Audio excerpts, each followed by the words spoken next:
Village food চ্যানেলে সবাইকে নমস্কার এবং স্বাগত। আজ তৈরি করছি কচি কচি ঝিঙা আলু দিয়ে মাছের পাতলা ঝোল। গরমে জিরা ফোড়নে মাছের তরকারি বা মাছের ঝোল খেতে খুবই ভালো লাগে। মাঝে মধ্যে অতিরিক্ত তেল মশলা খেতে খেতে বিরক্ত লাগলে এভাবে খুবই সাধারণ মশলায় শুধু জিরা ফোড়ন দিয়ে এই তরকারিটা তৈরি করে নিতে পারেন। খেতে ভীষণ সুস্বাদু আর তৈরি করতেও খুব একটা উপকরণ লাগে না। শুরুতেই গাছ থেকে কচি ঝিঙে নিয়ে নিয়েছি, সেই সাথে নিয়েছি আলুগুলো আস্ত ভাতে সেদ্ধ করে নিয়েছিলাম আগেই, তারপর একটু চিকন করে লম্বা করে কেটে নিয়েছি।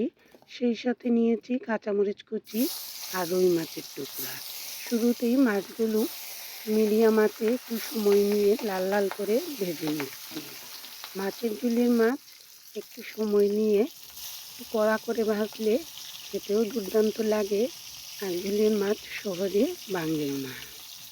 ঝিঙের তরকারি যত কম মশলায় তৈরি হয় ততই খেতে ভালো লাগে। আর শুধুমাত্র জিরা আর কাঁচামরিচ দিয়ে পাতলা ঝোল অনেকেরই পছন্দ। এই রান্নাটা খুবই সহজ, সাধারণ, আবার খেতে ভীষণ সুস্বাদু। মাছগুলো সময় নিয়ে লাল লাল করে ভেজে তুলে রেখেছি। সেই তেলেই অল্প জিরা ফোড়ন দিলাম। জিরা ভাজা হলে কাঁচামরিচ কুচিগুলো দিয়ে হালকা নেড়ে চেড়ে নিচ্ছি। যারা একেবারেই হেলদি খাবার পছন্দ করেন তাদের জন্য এই রান্নাটা খুবই ভালো লাগবে। আবার মাঝে মধ্যে মুখের স্বাদ পাল্টাতে এরকম হালকা মশলায় তৈরি করলেও মাছের ঝোল খেতে দুর্দান্ত লাগে। মশলাগুলো ভাজা হলে কেটে রাখা আলু আর ঝিঙে দিয়ে দিলাম।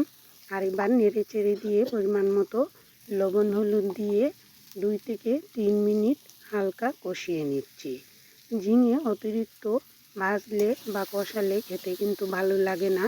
ঝিঙের যে একটা ঘ্রাণ থাকে সেটা কিন্তু নষ্ট হয়, তাই খুব বেশি সময় ভাজলাম না। চুলার আঁচ বাড়িয়ে দিয়ে 2 মিনিটের মতো নেড়ে চেড়ে নিয়েছি। তারপর জল দিয়ে দিলাম। যেহেতু পাতলা ঝোল করব তাই ঝোল একটু বাড়িয়ে দিতে হবে।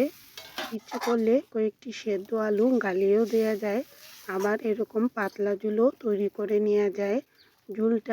ঝোলের জল একটু জাল হয়ে আসলে ভাজা মাছগুলো দিয়ে দিয়েছি। আর এভাবে হালকা আঁচে বা মিডিয়াম আঁচে আরও কিছুক্ষণ চুলায় রেখে দিলাম।